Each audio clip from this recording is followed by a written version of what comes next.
Já, við ætlum að ræða þessum heimilin í landinu, efnahag þeirra og neytendasamtökin. Breki Karlsson, formaður, hefur komið reglulega til okkar og ég myndi nú helst bara vilja hafa hann einu sinni í viku. Vertu velkominn, Breki. Takk fyrir. Hvað segja neytendur í dag? Fínt. Við myndum líka vilja vera hjá þér í einu sinni í viku. Já, það ekki. Ef ekki bara stofna til þessa sambands. Það ekki bara. Jú. Sko, nú eru skuldugi menn eins og ég, þeir eru svolítið spenntir yfir til dæmis eftir viku næst ákvörðun hjá Seðlabankanum, hvort vextir munu halda áfram að lækka. Hvað heldur að gerist? Nú ég hagfræðingur og ein skilgreining og hagfræðing svo að þeir geti á morgun sagt til af hverju spáin sem þeir settu fram í gær röng í dag. Þannig að það erfitt að spá og sér í lagi hvað gerist í innviðum svörtulofta. En verðbólgan, hún hefur nú farið niður, þannig ætli þau fari ekki að lækka þetta eitthvað. Ég var að sjá einhverja spár greiningaraðila að þar væri svona gert ráð fyrir að Seðlabankavextir lækkuðu 0,25%. En nota bene, við erum með 8% stýrivexti og við náttúrulega litlu verið vöggur fegin. Við fögnuðum því ægilega þegar við náðum niður í 8%, sem þó tvöfalt og ef ekki þrefalt hærra en það sem gengur og gerist í nágrannalöndum okkar. Og þar fólk ekki að kljást við verðtryggingu eins og við erum að gera hér. Við höfum þurft að flýja inn í skjól verðtryggingar með lánin okkar. Já. Og þannig að einhver hluta vegna hefur bæði verðtrygging bæði seðlabankavextir og verðbólga verið mun hærri hér heldur en í nágrannalöndum okkar. Já. En gerast nú veður válind og það svo sem ekkert að á vísan að róa hvað gerist í alþjóðamálum. Nei. Þannig en það vorar, ég bjartsýnn, það birtir til og ég spái því að Seðlabankinn lækki 0,5%, bara til að segja eitthvað. Já, við vonum að það gangi eftir, en eins og þú sjálfur segir, það kannski aðeins meiri óvissa núna vegna alþjóðlegra mála og vegna fyrirbæri sem kallast Donald og Trump og Bandaríkjaforseti og alls konar sviftivinda sem skekja veröldina. En já, við erum sennilega sátt úr því sem komið við 0,5% lækkun og vonum bara að það gangi eftir. Ég ætla líka að ræða við þig að í gær þá lagði hún Hanna Katrín Friðriksson ráðherra fram þingsályktunartillögu stefnu í neytendamálum, ekki satt? Jú. Er það hið besta mál eða hvað hefur það að segja? Þetta náttúrulega endurflutt frá því í fyrra. Lilja Alfreðsdóttir lagði þetta fram á síðastliðið haust. Við fögnum því að Alþingi segi skoðun sína hvernig þeir líti eða hvernig það lítur á neytendamál. Og þarna gert ráð fyrir því að stofnana umgjörð í neytendamálum verði styrkt og skilvirkni aukin og það er besta mál. En við bentum á í umsókn okkar síðastliðið haust að samkvæmt handbók opinbera stefnumótun og áætlanagerð frá 2013 þá eigi öllum stefnumótunartillögum og stefnum að fylgja kostnaðarmat og fjármögnunar áætlun og við segjum að stefna sem ekki fjármögnuð eru náttúrulega dagdraumar. Er þetta falleg orð á blaði en engir peningar sem fylgja? Ef það svo að engir peningar fylgja, þá eru þetta falleg orð á blaði, en þess vegna hvetjum við stjórnvöld, Alþingi, til þess að láta fé fylgja fallegum orðum. Já. Sko, þú hefur nefnt það hérna áður við mig í spjalli við Rauðaborðið að sumstaðar í kringum okkur eru fastar fjárveitingar frá hinu opinbera til samtaka eins og neytendasamtakana, en þú nýtur þeirra ekki hér. Já, hljóma nú eins og Kató gamli þegar ég segi alltaf í samtölum mínu við alþingisfólk og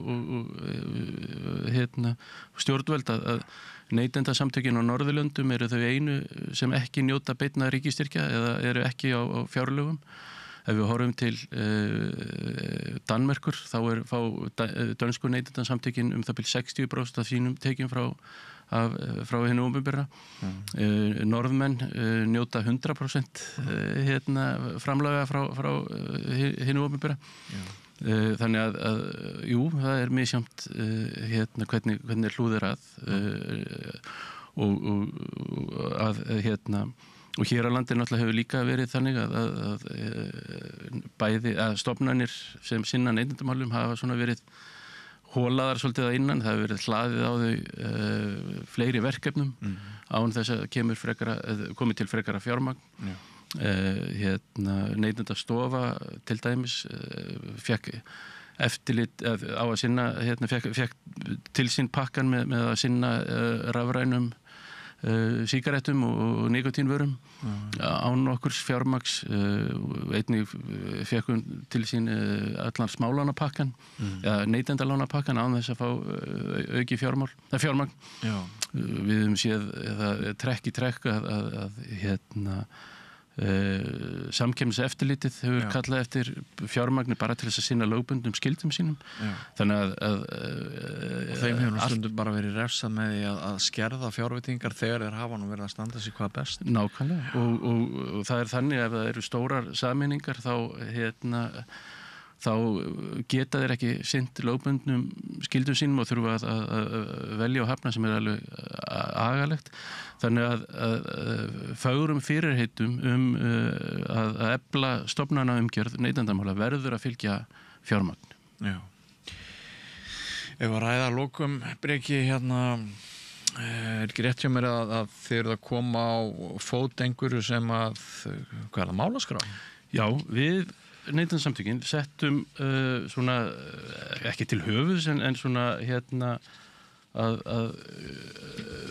í kjölfar þess að ríkisstjórnin setti fram þingmálaskrá þá settum við með 100 málefni sem þau vilja koma á næstu misserum þá settum neytendasamtökin fram 22 við erum aðeins hófarinni 22 neytendamál sem við viljum að stjórnvöld taki til sín og grípi og fari með áfram. Þetta eru lagabreitingar, þetta eru breytingar á reglugerðum sem við teljum brýnust sem við teljum mjög brýn og sum eru bara smávægilegar aðgerðir eins og ókeypis aðgangur að eigin fé að þú getur farið í banka og tekið úr þitt eigið fé og án þess að það sé rukka fyrir það er náttúrulega óþólandi að maður þurfa að borga fyrir að taka út sinna eigin pening. Það er náttúrulega bara algjörlega sérstaklega í landi vaxtamunarins það er algjörlega óþólandi og síðan erum við með svona stærri mál eins og að það verði sett einhvers konar arðsemisþak á raforkusölu til heimila.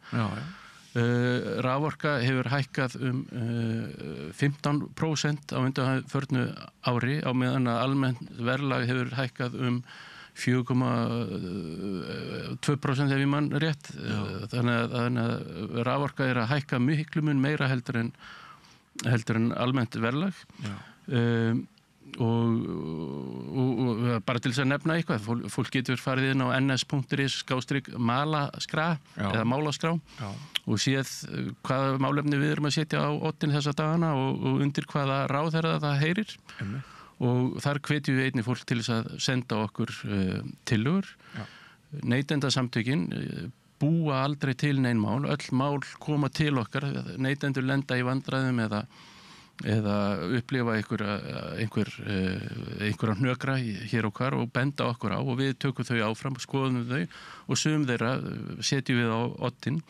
Eins og til dæmis rétturinn til að gera við við viljum að kvörtunarfrestur vegna galla verði lengdur í 3 ár og að fólki verði auðveldað að gera við vörur í staðin fyrir að henda þeim.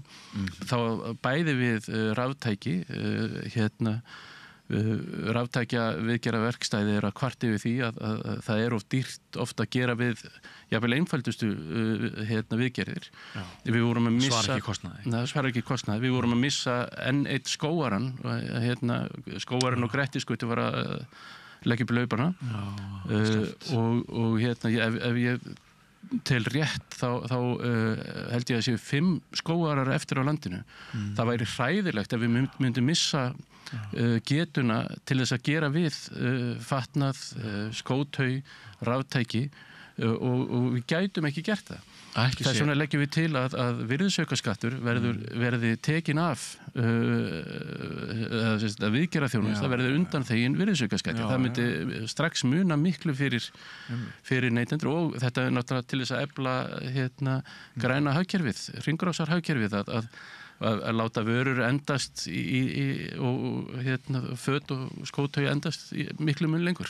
Heldur betur að ekki sé minnst á fagurfræðina sem felst í því að maður nostri við það að halda einhverjum hlut sem að manni þykir vænt sem lengst í manns eigin eigu og hitti fólk.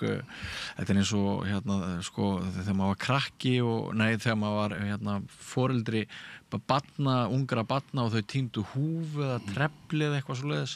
Maður kannski kynntist fólki sem hafði tekið húfuna og trefilinn og hafði samband við mann og svona bara já, eins og ég segi, ég kalla það bara fagurfræðileg samskipti sem að fylgja þessu oft. Algjörlega.